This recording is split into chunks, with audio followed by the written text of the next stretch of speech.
Bonjour à toi, chère gladiatrice du web. Bienvenue dans ce nouvel épisode de podcast. Aujourd'hui, on va discuter d'un sujet que je trouve très pertinent qui va t'aider dans plein d'aspects de ton entreprise pour ton rayonnement. Et tu connais mon amour pour la vente. C'est un aspect aussi qui va t'aider dans tes ventes, dans ton positionnement et surtout aussi dans ton niveau de confiance en toi. Pourquoi j'ai décidé de parler de ce sujet-là aujourd'hui? Parce que je pense sincèrement qu'un des piliers fondamentaux, un des piliers fondamentaux, pardon, de la vente, c'est la conviction, c'est ton niveau de confiance et ça, c'est lié à ton image de marque personnelle.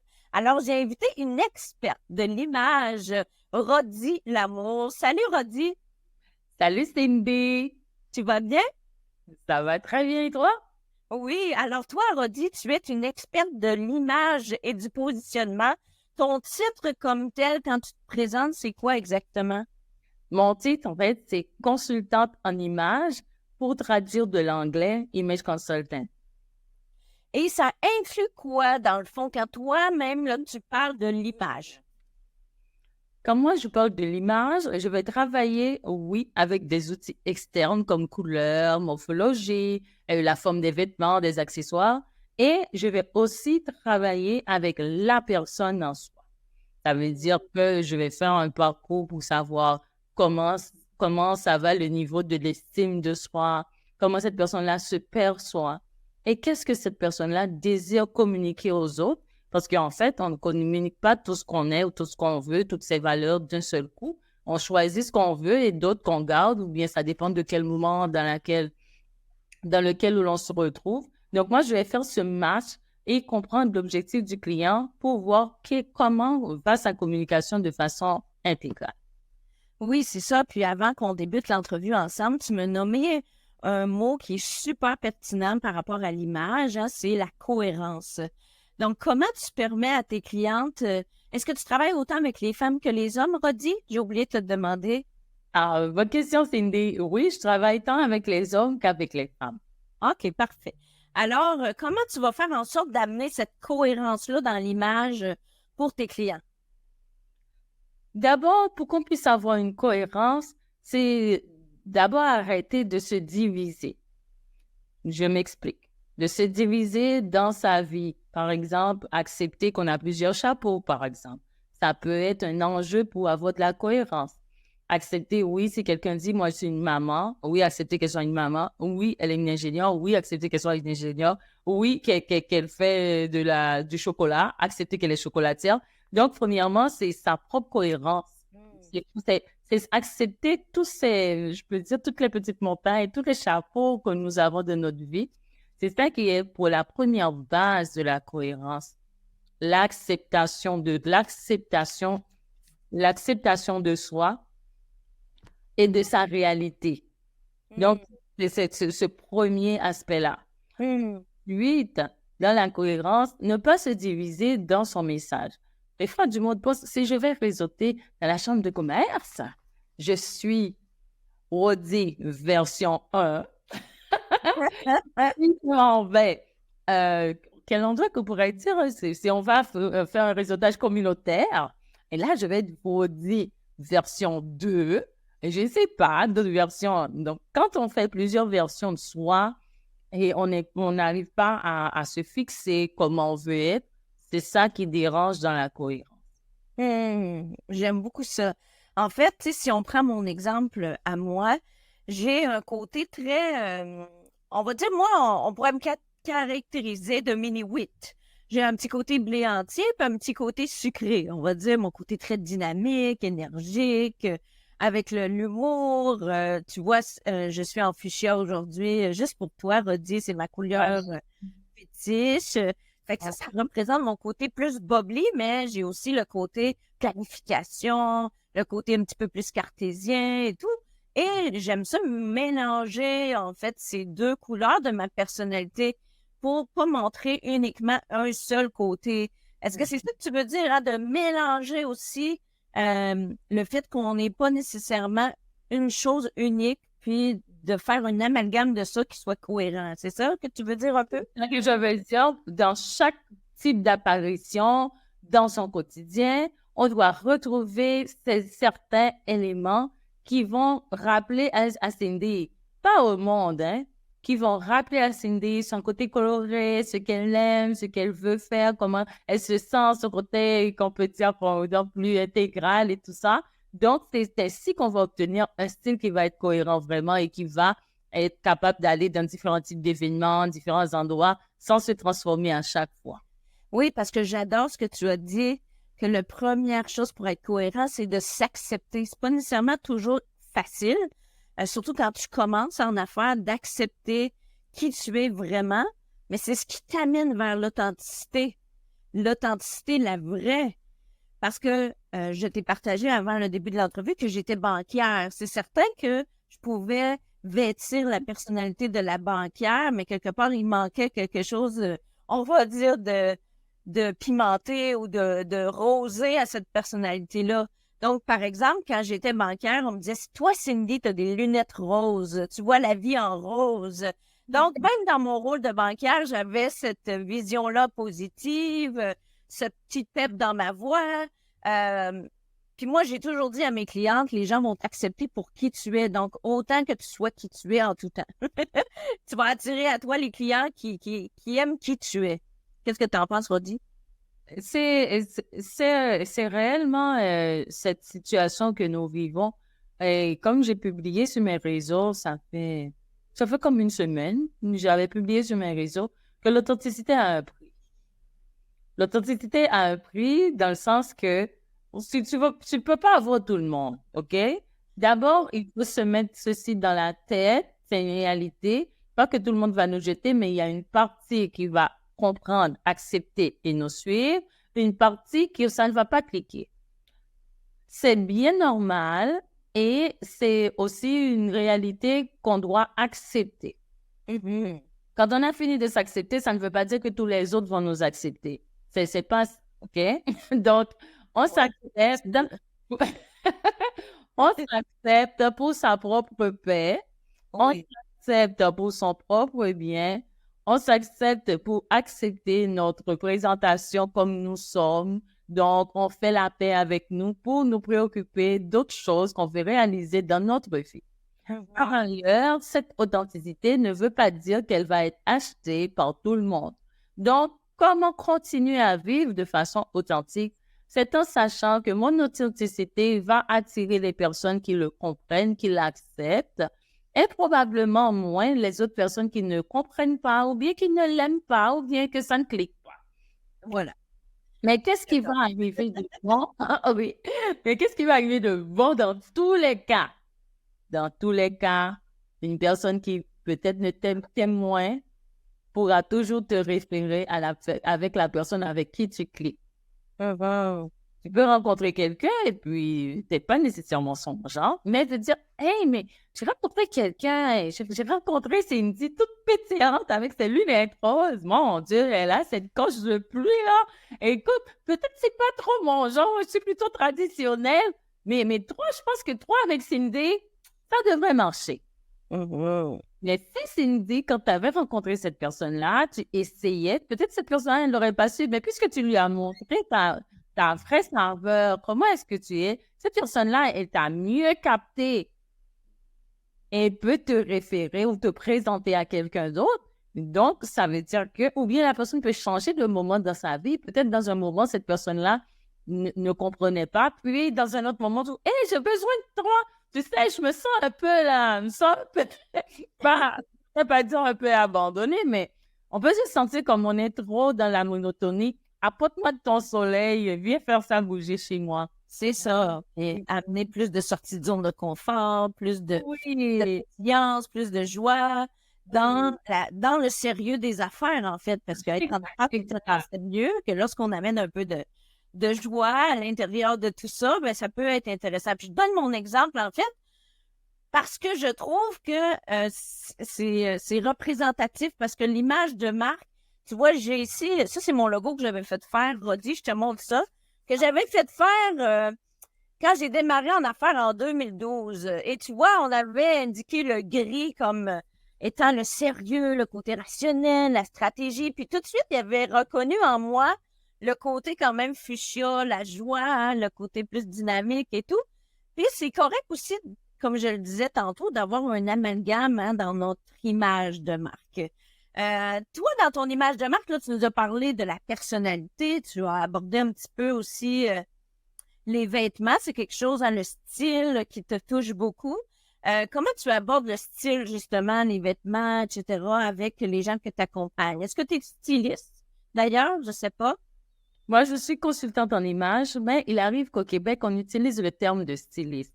Tandis que aux États-Unis, à New York, où j'ai réalisé mes études, c'est deux carrières séparées. Ah, Les, d'accord.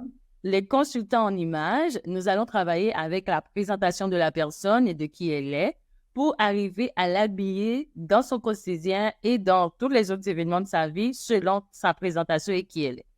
Tandis que il n'y a pas un intérêt commercial en soi pour qu'elle mette des choses qui ne lui vont pas pour vendre le morceau.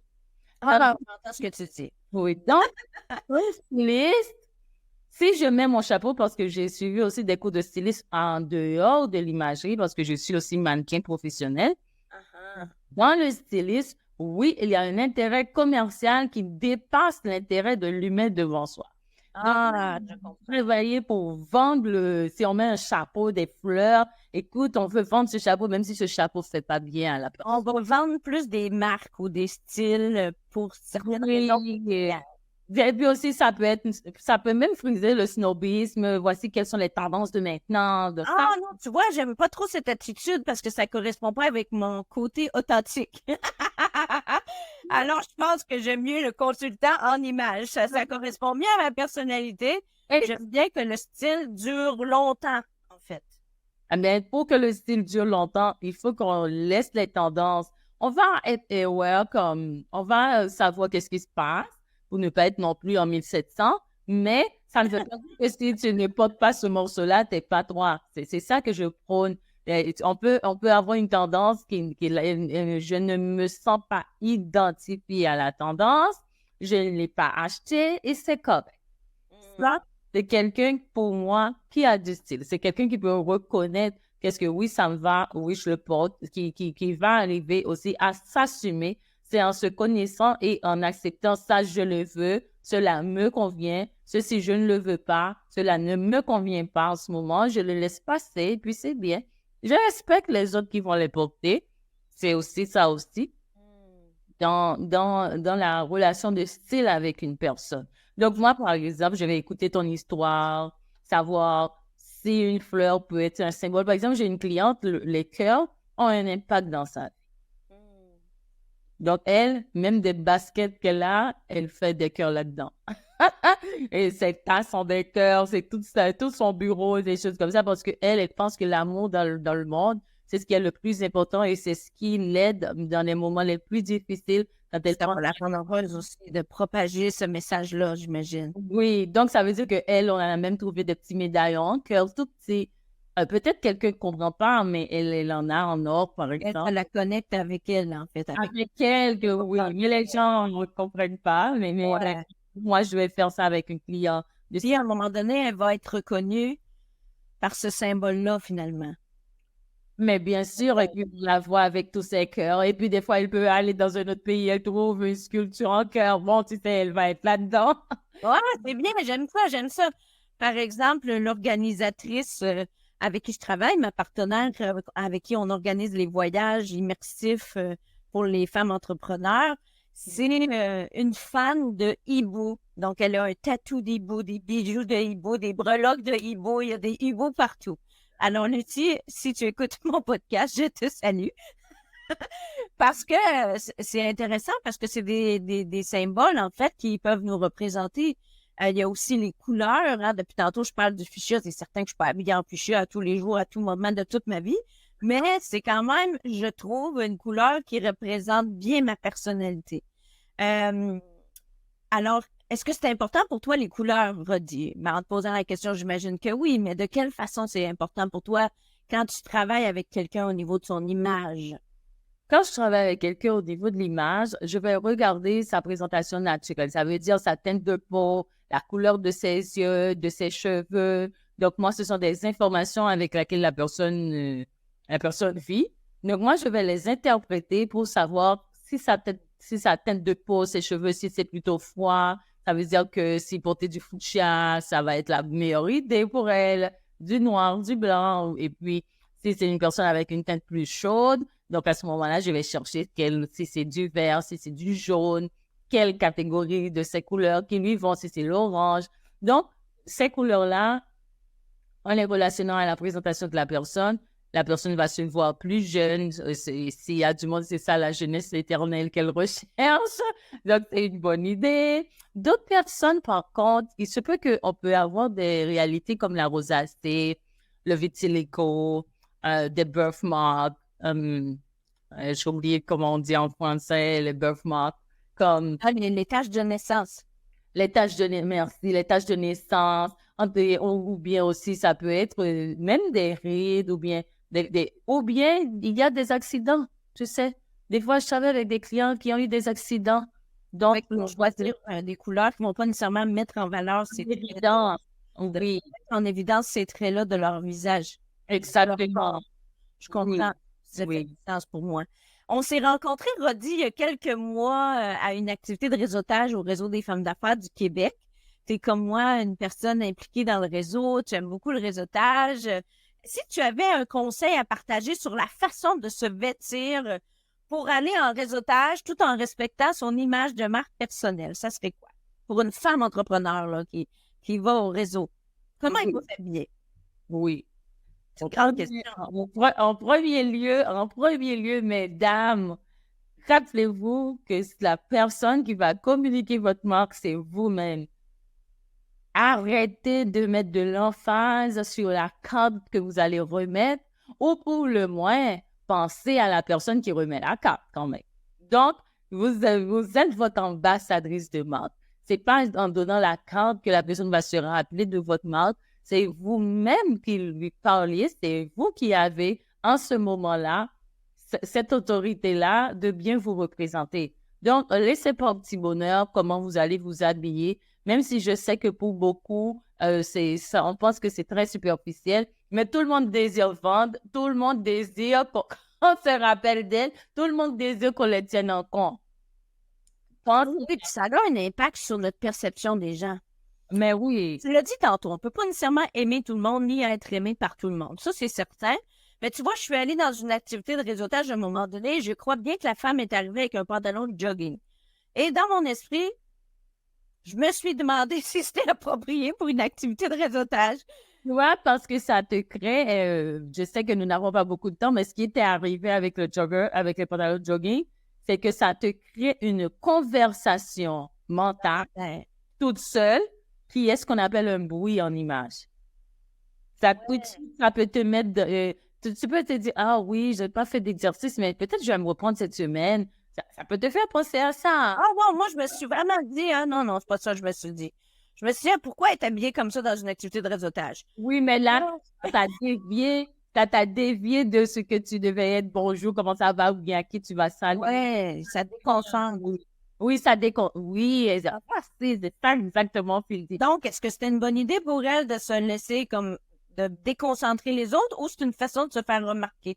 Par contre, si cette personne-là se me dit, comme il y a une fille au réseau, elle fait des sessions d'exercice. Ah oui, oui, ça. Ils vend aussi des protéines. Oui, oui, là, ça fait du sens. Si c'est elle qui arrive en joggeuse avec les tennis les plus colorés qui existent là, et puis elle met un veston dessus son joggeuse, elle. Ouais, ça c'est parfait. Ça, c'est ça. On est d'accord, on est d'accord. Et c'est comme si moi, quand on me pose des questions ouvertes comme ça, je n'ai pas une seule réponse, je serais plusieurs réponses. Par exemple, quelqu'un qui a une agence de voyage et puis qui vient à chaque fois avec son petit avion, soit en broche, soit en médaillon, ça, cette personne-là va aider à ce qu'on se rappelle d'elle et de son activité en même temps. C'est comme... Ouais, j'aime ça. Comme les deux ensemble. J'ai d'ailleurs vu récemment, tu es allé faire une activité de formation dans un groupe de réseautage. Puis, tu étais vraiment très bien mise et tu avais justement une petite broche ici, là. Puis là, je me suis dit, wow, là, tu sais, c'est dans le... En fait, moi, je t'identifie dans ton image personnelle par le souci du détail. Donc, je vois toujours le souci du détail dans la façon de te présenter. Puis pour moi, ça démontre ton professionnalisme, ton perfectionnisme. et tu incarnes en fait ce que tu vends. Parce que quelqu'un qui vend de l'image se doit d'être bien vêtu puis de promouvoir ça, en fait, tu vois? Fait que je trouve ça vraiment intéressant parce que justement, si la personne que j'ai rencontrée portait un vêtement qui, pour moi, était non en concordance à ce qu'elle vendait, mais là, c'est sûr que j'ai eu un jugement pour elle. La bonne nouvelle, c'est que si tu t'investis en réseautage, tu vas probablement revoir la personne, puis elle va pouvoir se rattraper, puis là, ton jugement va s'aiguiser par rapport à la personne. Mais tu fais comme moi que la première impression, ça joue quand même, hein? Ben, la première impression, oui, peut jouer.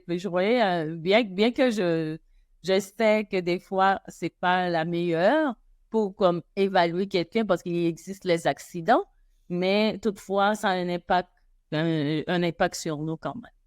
Ben oui, puis c'est pour ça que je crois sincèrement que quand on fait du réseautage, on doit s'impliquer de façon durable pour rencontrer les gens, les revoir à nouveau, créer une connexion, créer un lien sincère pour voir vraiment la personne derrière son masque. Parce qu'on dira ce qu'on voudra. Souvent, on a un masque quand on est en réseautage parce qu'on veut avoir l'air brillante, on veut avoir l'air forte, on veut avoir l'air de plein de choses. Mais si on veut avoir l'air le plus radé possible, on va mettre un masque quand même, hein, pour se protéger, puis protéger notre ego un peu, là. Donc, voilà. Ça serait quoi, selon toi, Rodi, les erreurs à éviter justement pour faire une bonne impression la première fois qu'on va en réseautage par rapport à notre style et à notre image? Réellement, c'est se demander quel est son chapeau aujourd'hui et qu'est-ce qu'on veut présenter. Par exemple, quelqu'un peut vendre des assurances et vendre du vin, mais dans ce réseautage-là, lequel tu vas être, quel produit, quel service que tu représenteras aujourd'hui, au cas où la personne, tu as plusieurs chapeaux. Et deuxièmement, de dire qu'est-ce que tu vas faire dans ce réseautage-là, qu'est-ce que tu veux qu'on connaisse de ta marque. Ça, c'est ça, même si le ciel est gris, OK. Même si tu as eu ta pire des journées, c'est ça qui va aider ton mindset, ton langage non verbal et comment tu vas t'approcher au monde si tu te dis, qu'est-ce que je vais chercher là? Qu'est-ce que je vais faire là? Parce que des fois, nous sommes des humains. On peut ne pas se sentir trop wow dans une journée, mais par contre, quand nous savons à quoi nous allons partir, pourquoi nous avons investi dans cet événement-là, je ne parle pas seulement d'argent, je parle aussi de notre temps. Pourquoi je vais durer 120 minutes de ma vie à tel endroit avec tel type de personne? Il faut se demander le pourquoi. Donc, si tu as la réponse, OK, je vais présenter mon offre de service aujourd'hui ou bien je cherche un partenaire. Et là, l'objectif, il est plus clair. On est plus facile à emboîter le pas, même si le corps, il est plus lourd, même si on a envie de rester à la maison, même si aujourd'hui, tout a été pas bien dès le début. Mais quand même, ce qui restera, il sera quand même positif. J'adore, j'adore. Tu me parlais aussi que l'image de marque, hein, c'était lié, oui, à notre style, à notre façon de s'habiller, à notre façon aussi d'avoir un logo, une carte d'affaires, même si ça se limite pas à ça. J'ai bien compris que c'était ton point de vue. Tu me parlais aussi du développement personnel, que c'était important de travailler sur soi au niveau de sa confiance en soi, de son attitude.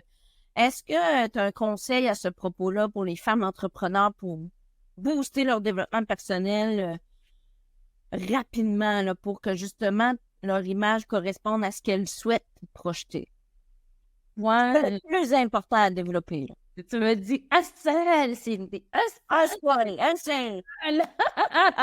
Un seul, mesdames, donnez-vous de la valeur. Ah, non.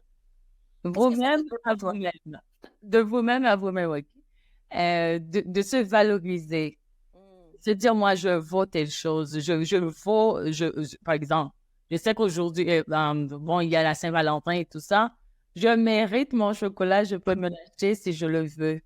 Je mérite mon repos. Je mérite. Je mérite le respect et je me respecte. Ça, c'est se donner de la valeur. Ne pas être à quémander qu'on me le donne. Parce que quand on se donne de la valeur, les autres vont suivre. Et s'ils ne suivent pas, nous savons qu'il faut nous éloigner. Mais ça doit partir de nous-mêmes. Ça part par ici, par soi. J'adore. D'autres. Donc, c'est très, très important. Souvent, quand je remarque que des gens se plaignent, on ne me voit pas, des fois, les personnes ne se donnent pas cette valeur. Parce que Ah, je suis tellement d'accord. ils donnent aux autres, oh, t'es belle, mais toi, t'es tellement extraordinaire, tellement wow, toi, t'es tellement pétillante. Et puis, elle, comment est-ce que elle se voit? Elle se voit petite comme ça, hein? Elle se voit pas intéressante du tout. Elle pense qu'elle est toute croche et puis elle pense que les autres, c'est du wow. Moi, c'est ça que, moi, j'aimerais ça que les personnes se rappellent de leur wow, que les personnes se rappellent que oui, j'ai moi aussi. C'est pas être égoïste. C'est pas être narcissique, mais la dose suffisante pour que tu t'acceptes et la dose suffisante pour que tu fasses ton jeu. La vie, c'est pas facile. La vie entrepreneuriale, la vie comme n'importe quel humain, c'est pas facile. Il y a toujours du monde là à venir t'envoyer des épines si t'es pas, si tu ne te rends pas plus strong, là, si tu te rends pas toi-même dans ta forteresse, ton propre château, tes propres affaires, comme je dis, toi, ta propre reine avec ta propre couronne, on va pas te les donner. Ouais, c'est ça. Dans ma communauté, ce sont des gladiatrices de l'entrepreneuriat féminin. Donc, c'est pas pour rien. Tu dois avoir ton bouclier pour te protéger des défis, des critiques, des jugements de l'extérieur, puis continuer ton chemin. Exact. Puis j'adore ça. Tu l'as dit, on enregistre cet épisode de podcast en cette journée de l'amour, de la Saint-Valentin. Et j'ai fait une publication aujourd'hui pour parler de l'importance à la Saint-Valentin de l'amour de soi. Et quand on s'aime soi-même, ben, comme tu l'as dit si bien, en se donnant de la valeur, on augmente notre niveau de confiance. Ça nous permet de rayonner davantage. Puis l'avantage, c'est qu'on va pouvoir vendre plus facilement parce qu'on va pouvoir démontrer notre conviction, notre valeur aux gens, à notre communauté beaucoup plus facilement. Parce que quand tu assumes qui tu es pleinement, ben, tu n'as plus besoin de convaincre les autres de ta valeur parce que tu en es consciente toi-même. Tu n'as plus besoin de convaincre les autres, en fait, d'acheter ce que tu as à proposer, puis la valeur de ce que tu as à proposer, parce que tu y crois tellement que on va penser que ça jaillit de toi de façon naturelle, tu vois, parce que tu vas en parler avec tellement de passion. Comme quand toi, Rodi, tu parles de l'image de marque, que tu incarnes ça, en fait, comme sujet, ça fait partie de toi. Ben, on peut pas remettre en question que tu assumes pleinement qui tu es et que tu assumes pleinement ton expertise. Fait que ça donne le goût de travailler avec toi. Ah, je suis contente, Cindy. Ça me fait plaisir, Rodi, ça me fait plaisir. Non, tu incarnes vraiment ceci, c'est que, comme je le disais tantôt, tu as un look très professionnel, puis tu es très souriante, fait que ça facilite l'approche envers toi. Ton côté chaleureux aussi, mélangé avec ton côté professionnel. Parce que on le dit quelquefois depuis notre début d'entrevue, on peut pas être une seule chose à la fois, mais c'est de combiner ça ensemble, hein? La chaleur. C'est le plus unique, sinon tous mes clients allaient se voir pareil. Mais oui, voilà. Ils allaient se voir comme moi. Ouais. C'est ça le danger quand on ne rentre pas dans l'histoire de chaque client. Ça pourrait être comme des uniformes. Puis on veut pas porter un uniforme comme tout le monde. Oui, on ne peut pas ressembler à sa consultante non plus parce qu'on a besoin de son unicité. Ben vous, on l'obtient. Comme du point de vue de consultant, en image, c'est ainsi qu'on obtient que les personnes ne se ressemblent pas toutes, qu'elles vont être différentes. Prennent confiance aussi en eux. Oui. Dis-moi, Rodi, qu'est-ce qui te démarque, toi, justement, en tant que consultante en image par rapport à une autre consultante en image? Qu'est-ce qui fait ton unicité à toi, Rodi? Moi, mon unicité, c'est le fait qu'au sein de mes choix, mes recommandations pour le client, je dois toujours le positionner à l'intérieur de cette solution-là. Elle doit être toujours intégrée, blendée, combinée à cette solution. Si je dis à un client qu'il te faut porter ce veston, je dois te dire pourquoi ce veston et pourquoi toi. Il y a 2, 3 dans ce veston pour que je te le recommande. La personne, il doit être là-dedans. Et si je ne suis pas capable de faire ça, je passerai à côté. Moi, c'est ce que je fais. La personne doit être au cœur de sa solution. Oui, j'adore. Fait que ça, c'est vraiment un service très personnalisé. Puis tu m'as confié que tu travaillais avec toutes sortes de personnes, mais tout genre d'experts qui sont liés à l'image, les photographes, les designers graphiques. Donc, tout ça, ça te permet on va dire, d'expansionner ton service pour aider la personne, que ce soit un homme ou une femme entrepreneur, à vraiment incarner son image à tous les niveaux. Puis, tu l'as dit tantôt, c'est pas juste une question de carte d'affaires, c'est une question de plein d'aspects qui font en sorte que ton image, elle est complètement incarnée. Si tu avais à résumer pour toi l'image personnelle, pas l'image de marque, mais parce que toi, tu es spécialisé en image personnelle, en une phrase, ça veut dire quoi pour toi? Qu'est-ce qui est le plus important que tu veux qu'on retienne de ton intervention aujourd'hui? Ah oui, que ce qu'on peut retenir de mon intervention aujourd'hui, c'est tout simple. Sois toi. Sois toi. Tout à fait. Sois toi. J'adore, j'adore, j'adore, j'adore. Quel beau mot de la fin, puisque c'est comme ça qu'on attire les bons clients à nous, c'est en étant soi-même. Les clients, en fait, qui te font le plus vibrer, c'est les gens qui vont connecter avec ton vrai toi. Moi, je suis convaincue à 200% de cette théorie. Donc, sois toi. C'est comme ça que tu vas incarner ton image, en fait, que tu veux projeter, que tu veux propulser. Merci beaucoup, Rodi. Si on veut te suivre, Rodi, j'imagine, oui, en fait, pas j'imagine, je le sais, tu as une page Facebook, on va la mettre dans la description du podcast. Est-ce que tu as un outil gratuit que tu aimerais partager? On pourrait le mettre aussi dans la description pour pouvoir continuer à en apprendre plus sur toi, sur l'image personnelle. Oh, ben avec plaisir. Et en plus d'avoir mon Facebook, là où nous sommes connectés, il y a mon e-book qui s'appelle Les 7 secrets de Rodi pour rayonner et augmenter son bien-être. Donc, cet e-book, c'est où je donne des conseils de l'impact de mon image sur ma carrière, sur ma vie, pour vous inspirer, pour inspirer à mes lecteurs à trouver aussi leurs 7 secrets. Ben, je vais aller télécharger ça pour aller en savoir plus sur toi, sur ton expertise. Je te souhaite une belle fin de journée, Rodi. Merci à toutes les auditrices qui nous écoutent. Et vous pourrez aller suivre Rodi sur sa page Facebook. Et je vous dis à bientôt, chères gladiatrices, dans un prochain épisode du podcast des gladiatrices du web. À bientôt, Rodi. Ciao! Oui.